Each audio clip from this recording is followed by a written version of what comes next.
A fabulous Friday to all of you phenomenal friends out there who have elected to join us on Disinformed After Dark. I'm Shane, I'm John. I'm Michael. And I'm Courtney. and we are so thrilled to have you all back here. And it's about to get weird, friends. It really is. Eh. So we said it on the future episode, but Courtney, you weren't on this week's episode. However, you are joining us for Hogwarts School of Prayer and Miracles, which is out every Wednesday at 10 a.m. Mountain time. You're just on our forcing him to YouTube say page. it. Yeah. But I don't know. We also could have just been like, yeah, Courtney's been here the entire time and just deal with it. But I'm always here. You say my name every week now. I don't know what I did. it's my favorite thing in the world.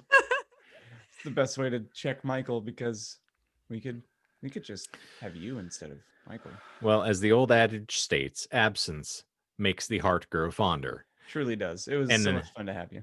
Abstinence makes the heart more Michael-y. Yeah. Wait. When you're used to dating yourself. Bad dates. Do you guys think you could pass a citizenship test? Yes. Probably not. Maybe. I tell myself that I can't, but I probably might. Well, don't let's know. start with Courtney because you were really, really confident in your answer. She's had to do it already. Plot twist. 100 years ago in my former life. Well, no, actually, she was originally born in Zimbabwe, and her parents were, Christian missionaries, as we well know, Yes. Right. bringing the light of the Lord to all Yes. those old cultured folks down there. South of the equator is definitely not the Lord's holy land, if y'all know what I'm talking about. Ooh. Okay.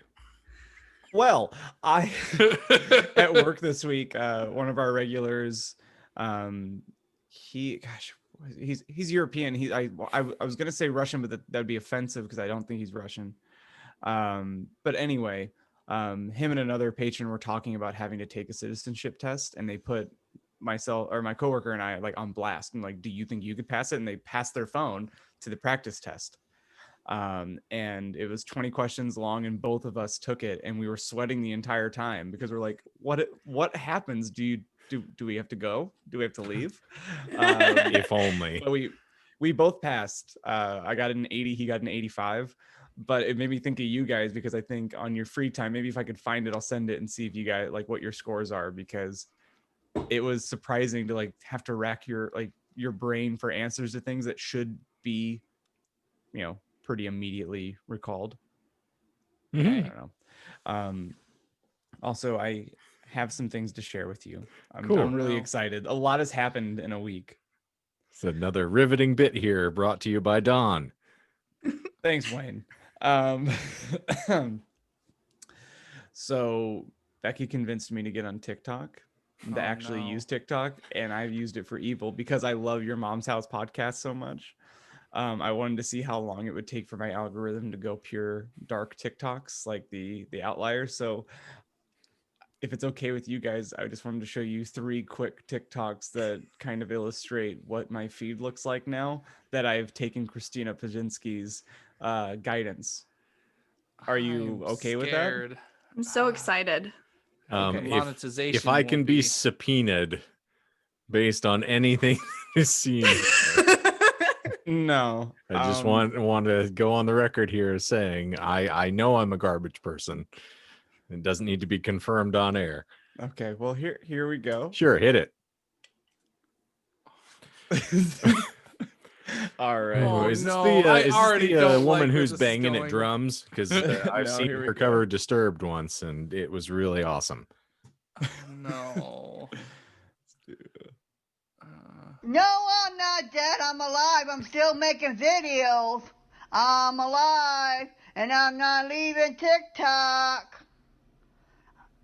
And all my haters eat my tater. No, I'm not dead. Okay. Is and my then- new I'm not hashtag. dead. all my haters eat my tater. taters. It's one tater. No, she just says Oh, my tater. my tater. Yes. And then this one, admittedly, my brother-in-law sent me. Going on you with the pick and roll. Young and flame, he in sicko mode. Yeah. Going on you with the pick and roll. Young and flame, he in sicko mode. Oh my goodness. All right, Shane's not impressed, but that one made me cry.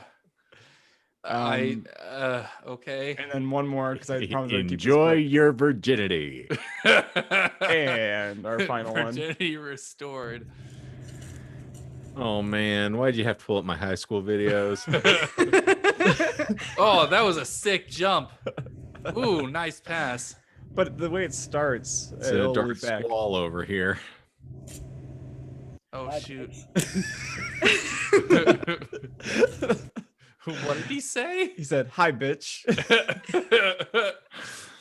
All right. That's I'm impressed. insensitive, what he's I just got some said good there. ones from you, John. I'll send them to you later. Oh, please. Now that I know what we're into. Yeah. Is your feet pretty similar? No, but I get some good hits like that every once in a while. The problem is I created the account in the name of my pug to make videos for my mom. And so it took me a long time to get to the good stuff, let's say. Behold, in the name of the pug. Well, thanks for letting me share those with you because I was really excited after getting to show you the Walton Goggins clip last week. After I may never forgive you for that. That just gave me goosebumps. Well, stepping on my grave. It deteriorates. For those of you who are not familiar with what we usually do here, I'm sorry. Yeah, me too. Because That's you really ambled obvious. into this wide-eyed and unaware, and you had no clue what was under there, and it was shocking. And I'm sorry, but we three Janglefins here, not this very talented young lady here to my immediate direction. We are the hosts of a podcast that is called the Disinformed Podcast, which escapes from your preferred podcast provider app every single Monday morning. But we also host fun shows here, like this little companion piece that we air every single Friday, 10 a.m. Mountain Time.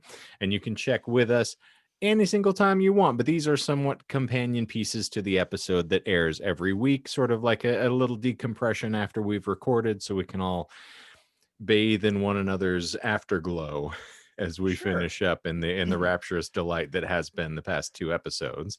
And of course, every single Wednesday, we also do our fan fiction reads, which Courtney joined us for this week and will for every week hereafter, of the Hogwarts School of Prayer and Miracles, which has been just insouciantly painful from the moment we started, and I cannot save myself from it at all.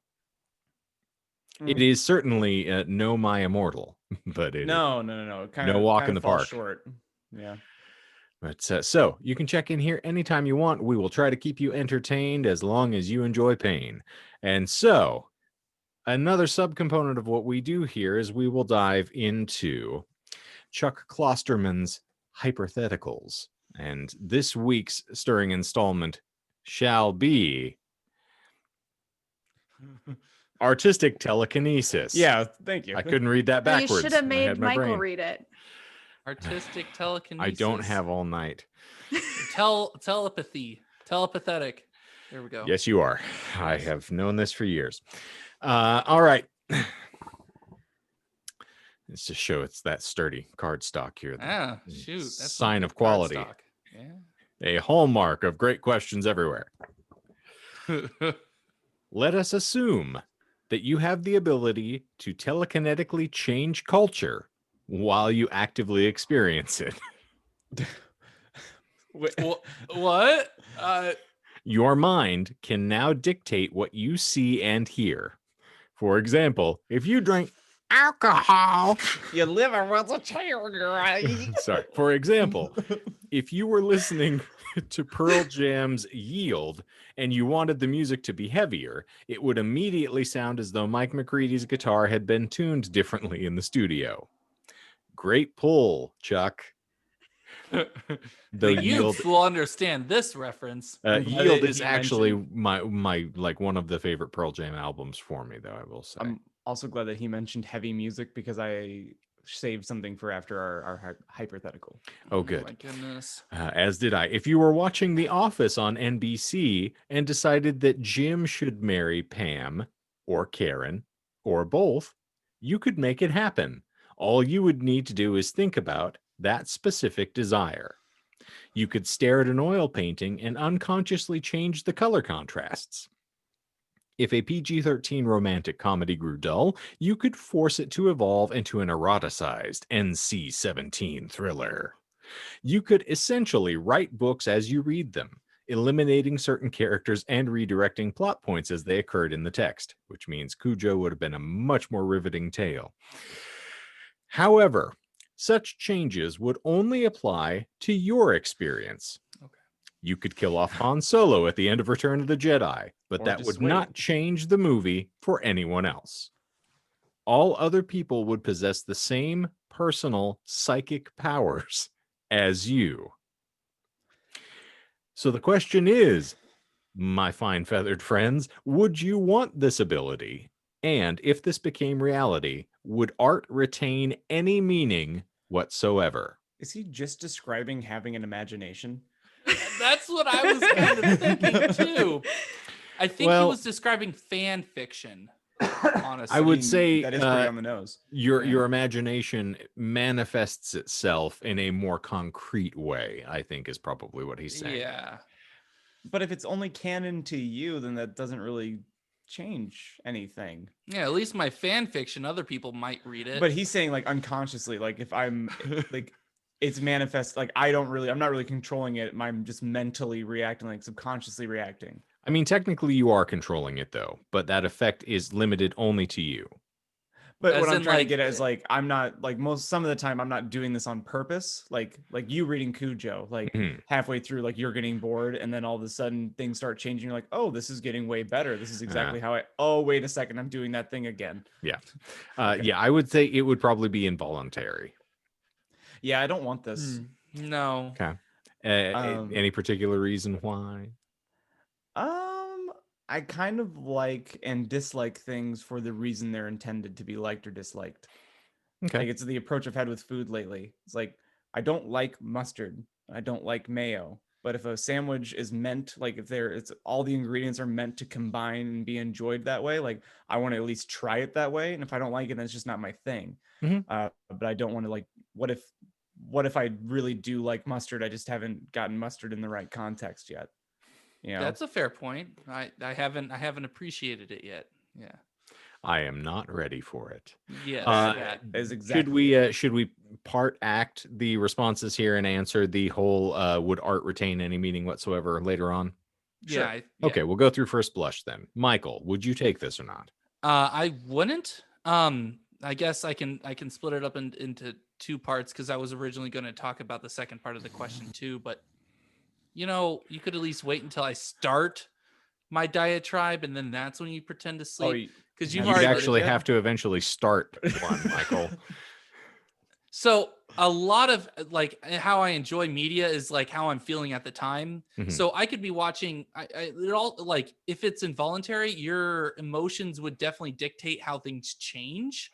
You could be watching something funny and then something just like you answer a text message or something put you in a bummed out mood or something, and everything changes, and it's like you can't really enjoy it for like John was saying the message that it was trying to convey of sorts.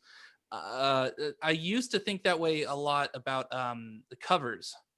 I used to be very particular about covers for music. Oh, okay. In that, like, well, they wanted it to be this specific genre, it should be carried forth that way. But I've since like I enjoy when other people tell like a different story or different like when their cover is different Mhm. because they're still telling their own opinion, their own thoughts and everything. And if I guess what I'm saying is that like you can't really enjoy the message that they're trying like what was the point behind this meet like The Office. What was Okay. the point behind it? If you can change it to your whims and your emotions and everything like that, then it kind of almost defeats the whole purpose of it. Where like you might as well just watch a blank screen and just kind of imagine whatever, like almost like writing your own story, like what you were saying. That's how I feel like it. So I wouldn't want it because then it like enjoying media, enjoying video games, enjoying all that stuff would kind of just defeat its purpose. Okay. All right. Reasonable. And now for an informed and erudite opinion, Courtney. No, because I mean, no, because I think that most of the things that you would have control over were meant to be enjoyed with multiple people. And so this idea that your perspective would be different from the person sitting next to you, I think would ruin the enjoyment of a lot of things. So I would say no for that reason. I agree. That was my first thought, is part of the joy of anything, particularly pop culturally, is sharing the experience with other people and going, for instance, after we saw Dr. Sleep, standing in the parking lot, having a discussion amongst the three of us going like, "Ooh, I really liked this part," or "I really didn't like that part." So the shared experience kind of forces you back into being more isolated again because you have no shared experience. Everybody has their own unique, tailored to them, advertising laden, sort of like homogenized, pasteurized, and sanitized for your own consumption kind of thing. And all of mine would be horrific naturally. So yeah, you lose a lot of your connective tissues because of that. And that kind of answers the second part of the question as well. Like, now that said, oh, sorry. No, continue. It's a double-edged sword, though, because there are some instances where I would love to have editorial control over artwork or things that I like, but naturally, that's just because I enjoy what I like. But you can do that on your own. You can just go find the thing you like again. Where, to Michael's point, if I really like the original version of a song and I don't like a cover, that doesn't mean I hate the cover. It's like, no, I'll just go listen to the original again. I don't need to invalidate what you've put out into the world just to sate myself. So I agree. So back around on the second part of the question, do we feel art would retain meaning at that point if it's just tailored to everybody's whims? No. Just no. Like, I think we've already kind of covered it, but like, if it's all individualized to you, then you get your own. No, I don't know how to articulate it, but no. Like, I don't think anybody needs more time in their own echo chamber with their own biases. So I think it would really just continue to make everybody go down their own path in such a way that like diversions would just be increased immensely. Yeah, because there's a lot of art media that are supposed to be thought-provoking, that's supposed to challenge what you like, how you approach things or your beliefs or stuff like that. And if you're just like, nah, I don't want to participate in this, I don't want to actually learn from it, I'm just going to have it do my own thing, like, then you're losing the whole point that it's trying to get across. There is also a point to be made, though, in saying if you are able to impact the art, you are still going to be deriving some sort of a meaning, hopefully, from it. So there is a matter of expression there, whether it becomes your own expression and you are sort of the filter that it gets passed through. True. There is a form of expression there. So I wouldn't say that it has no meaning whatsoever, that it's just devoid of it. It would just have meaning that is unique to you. And so if you have a more profound thought, and that's what you're following when you look at artwork. For instance, poetry is open to interpretation. That is part of the beauty of the language, is it's supposed to leave something to the imagination. If your imagination is vivid and you can carry it into interesting places, it would make it inherently interesting. If you are devoid of any intellect and you just stare slack-jawed at TikTok all day, might not be as entertaining or engrossing. You might just point at things and chuckle. I don't know. But I wouldn't say it wholly invalidates art. It just means that depending upon the subject, things might become inherently more interesting or less interesting depending upon the context.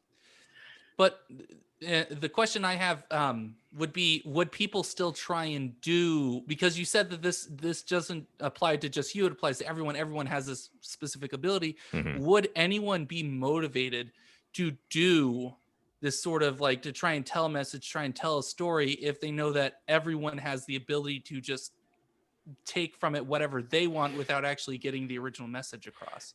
There's an argument to be made that exists already, because there are many who cannot do but criticize. That is a good and point. There are folks that are still pushing stuff out into the ether presently because they realize everyone's just springboarding off of them. And so, yeah, I imagine you can't just say, I can from whole cloth manifest a song in my brain. You still have to have kind of the template that exists there in order for you to tweak it. So Yeah. if there was nothing being produced, you would not have any ability to change it. It's the same things like if they stopped producing television shows, you would just be staring at a blank screen. That's a fair point. So I'm sure there would still be folks that were inspired. I'm sure, this is the Star Wars principle all over again. There are folks who are going to be sort of eternally upset at George Lucas for tweaking his own vision, and that's his own stuff. So technically his right to change whenever he wants to, but folks still harken back to, I really desperately want it to be the way I remember it, which is Burrito not shot necessarily first. always right. Which, sorry, this is Sorry. kind of related to the George Lucas thing. Did you see that Peter Jackson is releasing a 4K Mhm. recut Yeah, of Lord of the Rings and The Hobbit? But it's not like a Lucas thing. Like he Correct. explicitly says it in an interview, like, I'm not doing what Lucas was doing. I'm more so going, we filmed these all within a short amount of time. And when we shot the early stuff, we were using different editing techniques, and we've since refined it. So I just want everything to look cohesive. yeah, it's Like- it's color grading, and we're Yeah. changing, where we had the computer graphics are obviously different than they are now. So we just want everything to kind of equalize, as opposed to giving Darth Vader lines that didn't exist in the original films. Right. Yeah, you can I see just- the I backlash am was your going to father. happen. Now, if only he'd been that reverent with the source material, then we wouldn't have had the Hobbit trilogy. But Yeah, I think the Well, Hobbit trilogy needs to there's- be erased. there's a lot of stuff with that, considering because it was Warner Brothers that produced The Hobbit, right? Yes. Yes. No, New Line No? Cinema. it Oh, was no, New you're Line right, the you're right, entire, you're but right, they you're are right. kind of a subsidiary. So Yeah. So given what we know of other, properties that Warner Brothers likes to do whatever they want to, there's a lot of DC films, yeah. there's a lot of producer interference. Producer. Yeah. Producer interference is what I would like to say. Yes, In those sort of things. Not to cut you off, but No, you're Steven good. has shared with me there is a whole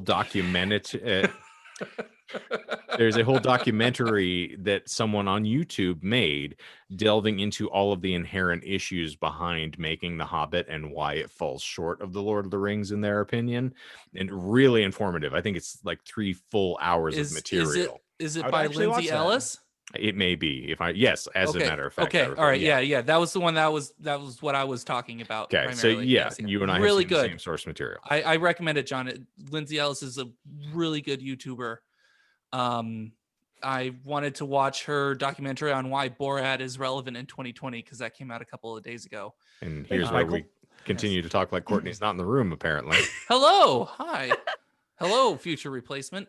Yeah, this is the Know the your place, shadowing. Michael. I that's why I greeted you as such. It's a more As soon current as she learns how replacement. to edit a show, you're out of I'm a dead, job. I mean, yes. technically, you know how to edit a show now, John. So Yeah, you have no power here, Michael. I never did. You have no power. No It's power. It's not like there's a Yeah. financial obligation for you guys. Right.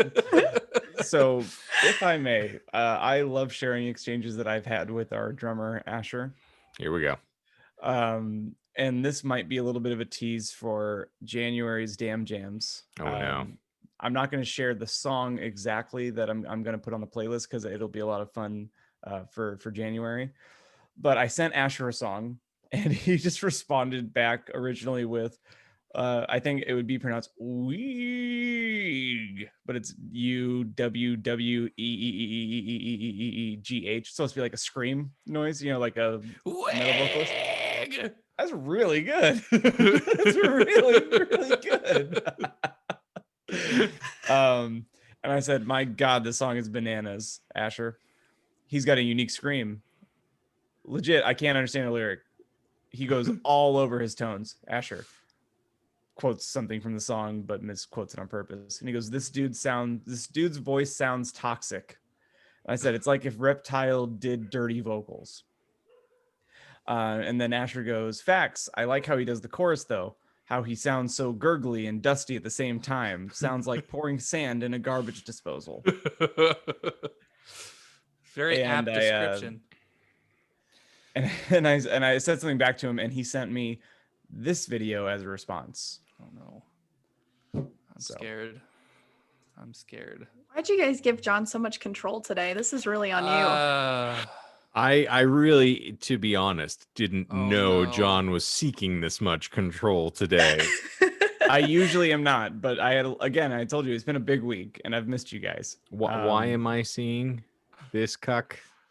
Try to do it as long as I do.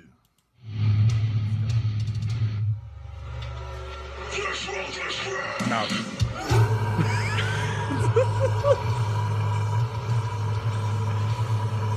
Looks like me when I take a poop. Even with the squatty potty? Even with the squatty potty. You But need to go seek help, like an Aren't- exorcist or something. wait, if you guys, you're having you that guys much bleed trouble. every time, right? Actually, Not yeah. anymore. Not Okay, with cool. the bidet. But anyway, it caught me so off guard that again, all I thought about was I have to show you guys, and I would rather just get your reactions when there's no lead up to it really. So can we My- go back to the TikTok videos? Because Yeah. My That- only that was thought to much that more video amusing. was, wait, he's not wearing a shirt. He's fully clothed while he's Michael naked. was so turned on. He I couldn't was focus. I Said was he kinda legit looks, so he kind of looks confused. dead. I was so confused. I was honestly like, wait, is he wearing a shirt or not? And then You have a future here. Oh, did you? Oh, yes. Shane muted you. Yeah, Courtney, you were saying? Oh, I just wanted to know how you got that video of everyone's favorite coked out barber before the face tattoos. Check, please. I just want get him. to. Ooh. Ooh, well, I don't have friends anymore. It's on tap. Anywho, from one cheesy segment to another, I have a glorious transition for us, and this will Please. be an appropriate way for us to end this week's installment. I alluded to this earlier, but I was listening to a podcast where the two co-hosts, and I kid you not, no hyperbole, argued about the appropriate style of pizza and toppings for pizza for 48 minutes. Wait, what?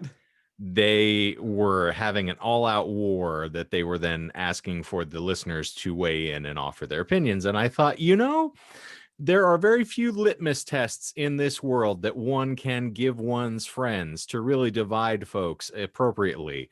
Then, what type of pizza do you like?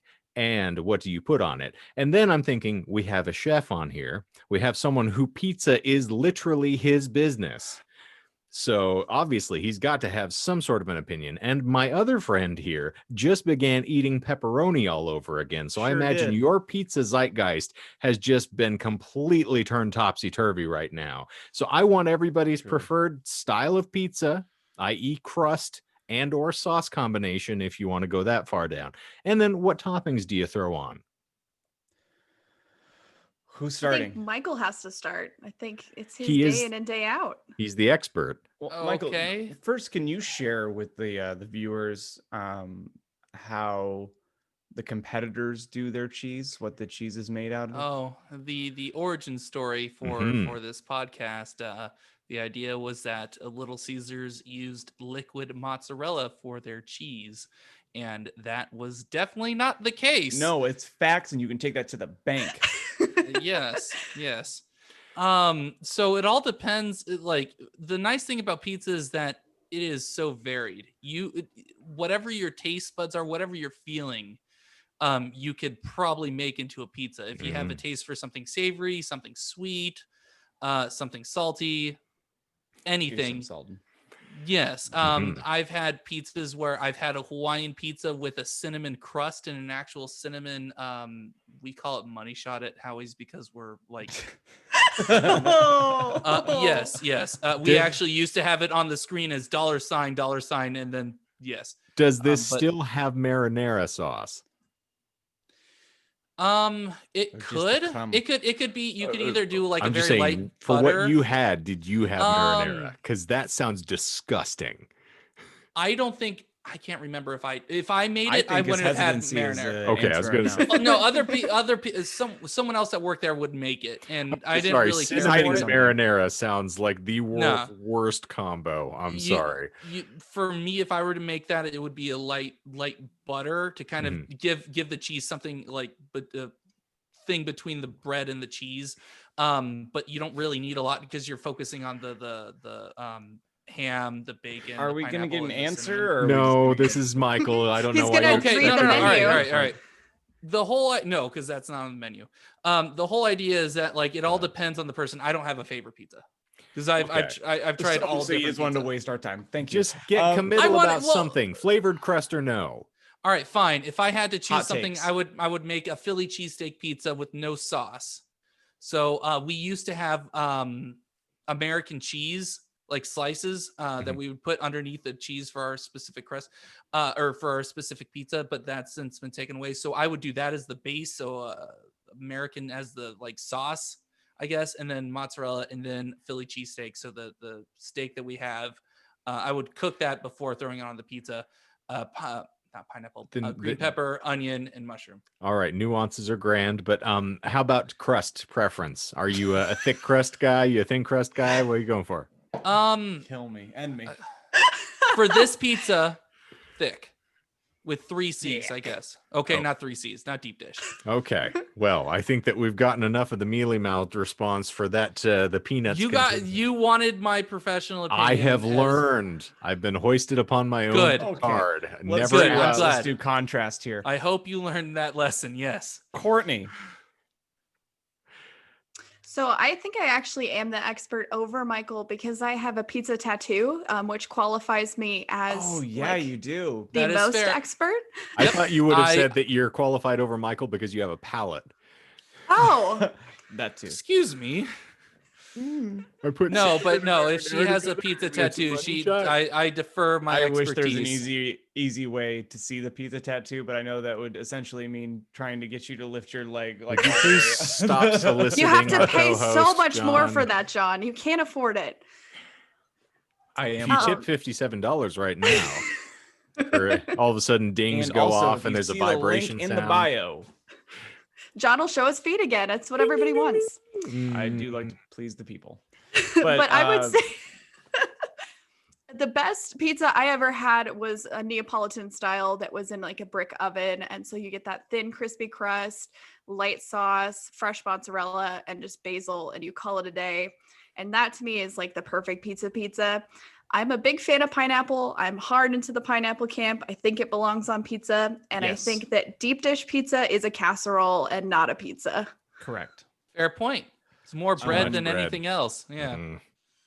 I kind of saved us for last, Shane, because I wanted to maybe flip this on its head, and I wanted you to guess my pizza, and I want to guess yours. Okay. Ooh, I like where this is going. If I'm guessing from our case history, Yes. it's going to be the buffalo chicken pizza sans chicken. Well, now I'm open to chicken now, but So, you are okay. All right. Do you remember how we would have to order that? It was you wanted a cheese pizza, no sauce, add hot sauce and extra ranch. Yeah. Oh my God. I've gotten pizzas like that. I've been around Yeah. John for long enough that these things get committed to the mind whether I care to have it or not. Well, it's because we'd hang out so often, and you enjoy it too. Like, Oh, it's it's not phenomenal. not a I'm bad taking pizza. nothing away from it. Sounds It's like amazing. trailer trash pizza, and it is, but it's enjoyable. I don't care. That's a Um, trailer I'm willing to live in for long, long, long time. But now the changes I would make, one, I would try chicken on it, like as it's intended, thin crust preferably now. Not Yes. There's a local Tempe place that is just the epitome of trashy 2 a.m. pizza, and it's not where Michael works. Okay, It's I one of was your I'm competitors. like, wait a tick. And Is it's it where Sal's? there is a New York. I'm not gonna say. Well, Oh, I don't want them to come sue us. You know, I Allegedly. don't want Gus to come sue me. Oh, okay. But if I would try thin crust instead, and if I had to guess yours, Shane, I have never seen you happier than when you're eating a very finely done thin crust margarita pizza. You would be absolutely correct. The only amendment to that is I have actually figured out there's some places that will do like an Alfredo, like add a cream sauce with the marinara. So it kind of cuts the Ooh. acidity a bit and gives you a little more of the creamy consistency, which is grand for me because calories and I are very good friends. And Did, so more lactose I can add to a pizza, the better. for sure. And now what changed my world entirely, and Courtney kind of mentioned a little bit with the brick oven, is wood fire pizza. Oh, It yes. was like Ooh. It has to Can't be. go it was wrong the with that. craziest thing to ever happen Yeah. in my pizza enjoyment. And there's that place, Pizza Sloth, that went so far as like they were like the dude was like getting crazy nerdy about like the kind of wood that he would get for the Oh, day. yeah. And he'd be like, you are going to lose your mind when you try this pizza that you've had 3 times, because today I have a different kind of wood in the wood fire. So you're going to taste different things. And lo and behold, I did. So there was like an arugula, mozzarella, and garlic pizza. And I would say next to, if I wasn't doing trailer trash answers, I would do that one. But Yeah, I grew up in a household where my mother, for some reason, adored the thick crust, like the pan pizza and like Pizza Hut pan pizza, which is basically they Yeah. take a brick and put cheese on top of it and Yeah. serve it to you. And like the amount of grease you could squeeze out of that thing would run a VW van for a year and a half. It just, yeah. So the second I got any sort of New York style or any thin crust, and then once wood fire came in, I was like, you've changed my world irrevocably. Yeah. But yeah, so interesting topics, and I'm glad that we're all mostly on the same page. Ultimately, though, fall in line here. Anybody flavored crust, stuffed crust?